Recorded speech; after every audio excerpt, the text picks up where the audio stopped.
Banyak sekali berita tentang bencana alam, terutama bencana alam letusan gunung api. Lalu timbul di pemikiran kalian, kok bisa sih semua itu terjadi? Oke, gimana semua itu terjadi? Di sini ada 4 indikator di dalam video. Yang pertama, bagaimana gunung api itu bisa terbentuk. Kemudian bahaya gunung api. Dan yang ketiga yaitu kerentanan letusan gunung api. Dan yang terakhir yaitu mitigasi bencana gunung api baik sebelum, sesaat, dan sesudah. Gunung api terbentuk adanya proses interaksi antar lempeng bumi yang terjadi pada batas konvergen, divergen, dan transform.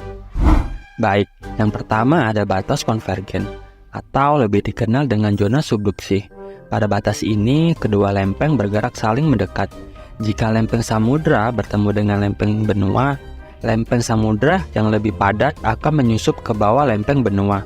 Akibatnya, lempeng yang tenggelam, meleleh, dan membentuk magma yang naik ke permukaan dan menciptakan gunung api.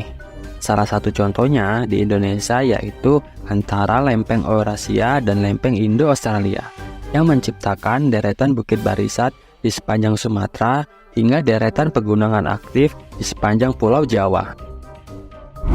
Ada informasi tambahan nih buat teman-teman. Berikut ini merupakan salah satu contoh lempeng benua bertemu lempeng benua, yaitu antara lempeng India dan lempeng Eurasia yang menciptakan deretan pegunungan Himalaya. Kemudian lempeng samudra bertemu dengan lempeng samudra. Salah satu contohnya yaitu lempeng Filipina dan lempeng Pasifik yang mengakibatkan terbentuknya Palung Mariana. Selanjutnya yaitu batas divergen. Pada batas ini, dua lempeng bergerak saling menjauh dan menciptakan celah tempat di mana magma naik ke permukaan dan membentuk gunung api. Biasanya, proses ini terjadi di dasar laut dan menghasilkan deretan pegunungan aktif di tengah samudra.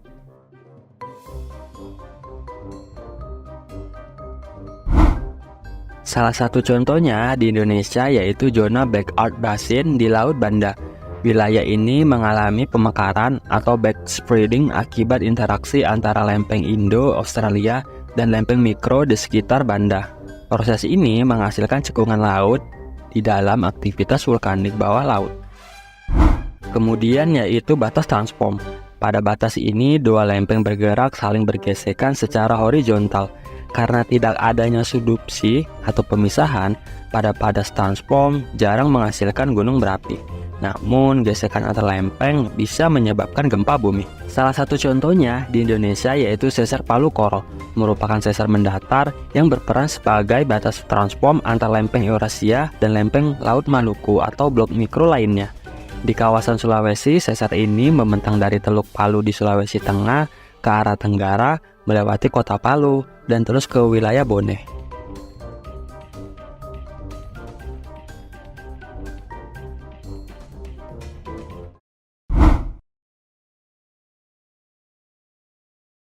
Baiklah, kita sudah membahas pembentukan gunung api. Ambil pulpen dan kertas kalian, lalu jawab soal ini. Ada 5 soal di dalam video ini. Setiap jawaban yang benar akan mendapatkan poin. Setiap poin berbobot 1 poin. Dan jika kalian benar semua, maka ada 5 poin. Baik, untuk soalnya seperti ini.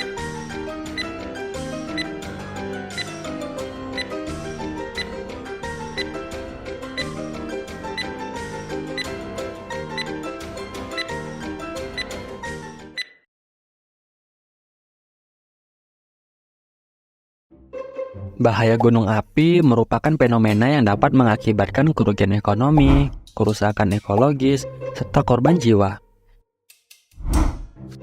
Kita harus pahami dulu bahwa Indonesia terletak pada zona Ring of Fire.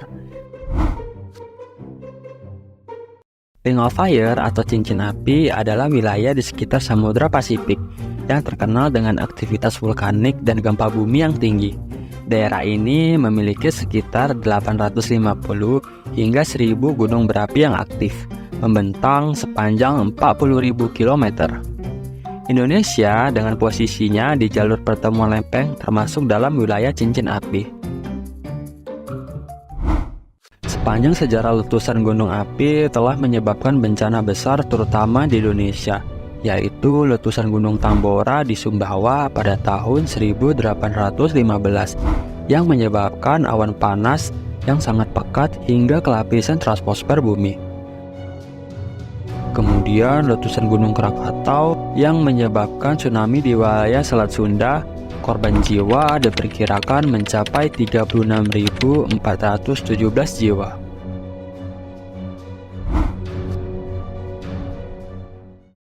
Lalu bagaimana peran pemerintah menangani bahaya gunung api ini?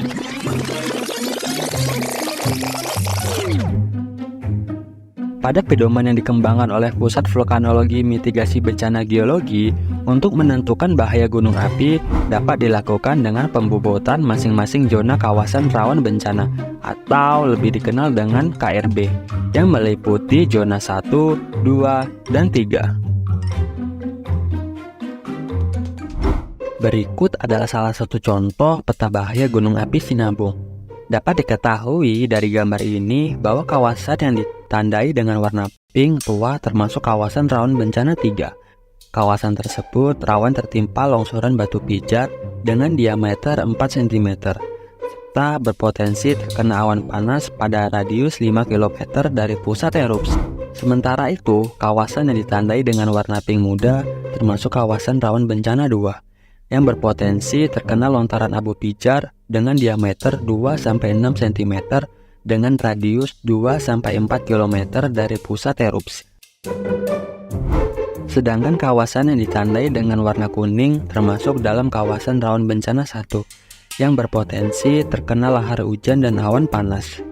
Lahar hujan dapat terjadi di bagian selatan hingga tenggara, barat daya, dan timur laut. Hal tersebut didasari dengan keberadaan sungai yang hulunya di pusat erupsi. Selanjutnya yaitu tingkat kewaspadaan masyarakat. Tingkat kegiatan gunung api menjadi dasar dalam peningkatan kewaspadaan masyarakat terhadap ancaman bahaya erupsi. Tingkat kewaspadaan masyarakat dapat dibagi menjadi 4 level. Yang pertama yaitu level normal. Masyarakat yang berada di kawasan KRB 3, 2, dan 1 dapat melakukan kegiatan sehari-hari. Pada level 2 yaitu waspada. Masyarakat meningkatkan kewaspadaan dan tidak melakukan kegiatan di dalam kawasan rawan bencana 3 dan mematuhi pemerintah daerah. Selanjutnya yaitu tingkat siaga atau level 3. Masyarakat di kawasan rawan bencana 2 dan 1 menyiapkan diri untuk mengungsi dan mematuhi pemerintah daerah. Kemudian yang terakhir yaitu tingkat awas atau level 4. Masyarakat di kawasan KRB 3, 2, dan 1 harus mengungsi dan mematuhi Pemda sesuai rekomendasi teknis dari Pusat Vulkanologi Mitigasi Bencana Geologi. Jadi, berapa jarak aman bagi warga yang dekat dengan Gunung Api Sinabung? Menurut Pusat Vulkanologi Mitigasi Bencana Geologi, jarak aman yaitu 3 km dari pusat gunung api.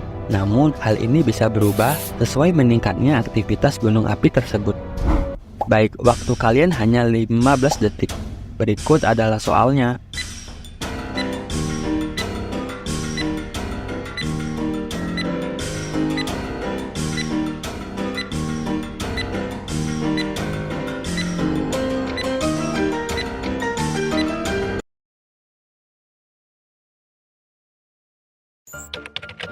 Selanjutnya yaitu kerentanan.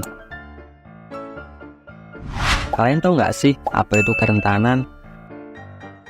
Kerentanan terhadap letusan gunung api merupakan kemampuan individu atau kelompok masyarakat dalam mengantisipasi, mengatasi, dan pulih kembali dari bencana letusan gunung api.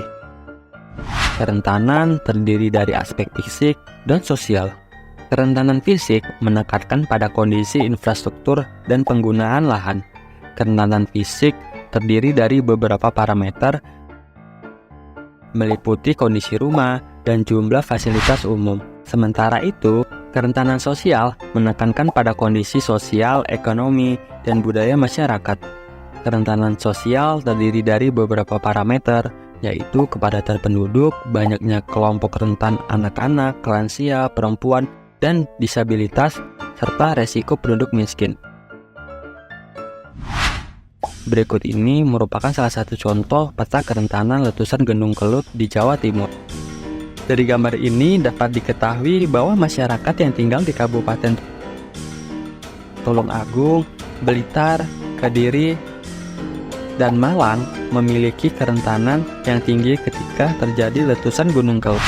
Lalu bagaimana caranya mengurangi kerentanan bencana gunung api?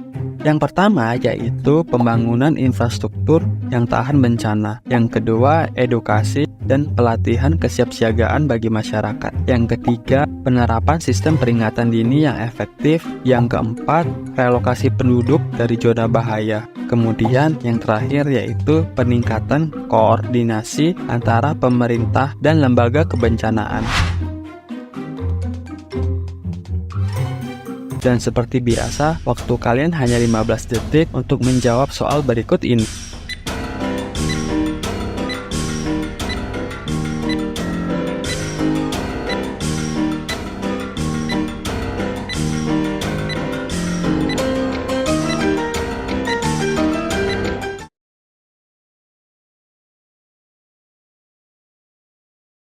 Mitigasi bencana gunung api perlu kita lakukan untuk upaya mengurangi resiko dan dampak yang ditimbulkan oleh letusan gunung api itu sendiri.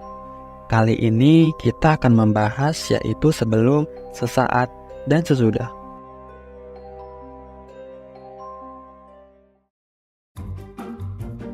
Hal pertama yang perlu kita lakukan sebelum terjadi bencana letusan gunung api, yang pertama yaitu perhatikan informasi yang disampaikan oleh Pusat Vulkanologi Mitigasi Bencana Geologi terkait perkembangan aktivitas gunung api. Kemudian menyiapkan masker dan kacamata agar terlindungi dari abu vulkanik.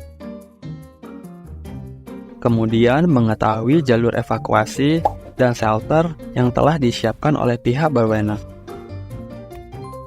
Kemudian siapkan KIT kesiapsiagaan yang berisi uang tunai, makanan siap saji, alat penerangan yang dapat dibawa sewaktu-waktu ada perintah evakuasi dari pihak berwenang. Kemudian, saat terjadi letusan gunung api yang perlu kita lakukan, yang pertama yaitu menjauh dari daerah lembah atau aliran sungai. Hindari aktivitas di tempat yang terbuka. Kemudian, gunakan masker atau kain basah untuk menutupi mulut dan hidung. Dianjurkan menggunakan pakaian tertutup seperti baju lengan panjang, celana panjang, dan topi yang bertujuan untuk melindungi kalian dari debu vulkanik. Kemudian yang dapat kita lakukan setelah terjadi letusan gunung api, pertama, segera cari bantuan medis jika ada yang cedera serius. Kemudian waspadai wilayah aliran sungai yang berpotensi terjadi banjir lahar pada saat diguyur hujan. Kemudian bersihkan atap rumah dari timbunan debu vulkanik agar tidak merobohkan atau merusak bangunan. Kemudian yang terakhir yaitu tetap waspada mengikuti informasi yang disampaikan oleh pos pengamatan gunung api. Baik, untuk kali ini ada 2 poin, karena ada 2 soal di dalam materi mitigasi bencana gunung api. Berikut adalah soalnya.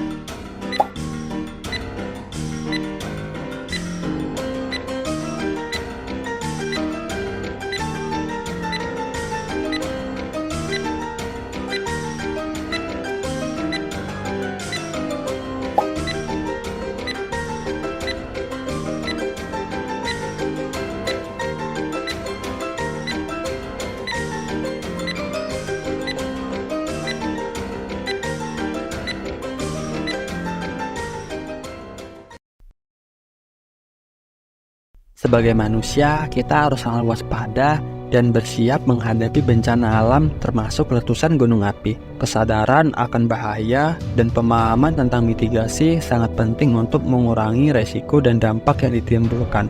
Kita perlu menghormati alam dengan tidak tinggal atau beraktivitas di zona berbahaya, serta selalu mengikuti arahan dari pihak berwenang. Selain itu, penting untuk meningkatkan kesiapsiagaan melalui edukasi, latihan evakuasi, dan pemantauan aktivitas gunung api. Dengan sikap yang bijaksana dan langkah-langkah penjagaan yang tepat, kita dapat meminimalkan resiko melindungi diri sendiri, keluarga, dan masyarakat dari dampak letusan gunung api. Alam memang memiliki kekuatan yang besar, tetapi dengan pengetahuan dan kesiapsiagaan, kita dapat menghadapinya dengan lebih aman. Baik, kita sudah menjawab soal di setiap akhir pembahasan. Berikut ini adalah jawaban dari setiap soal tersebut. Selamat bagi kalian yang berhasil mengumpulkan 5 poin, yang artinya kalian cukup baik dalam memahami materi kali ini. Terima kasih dan sampai jumpa di pembahasan kita berikutnya.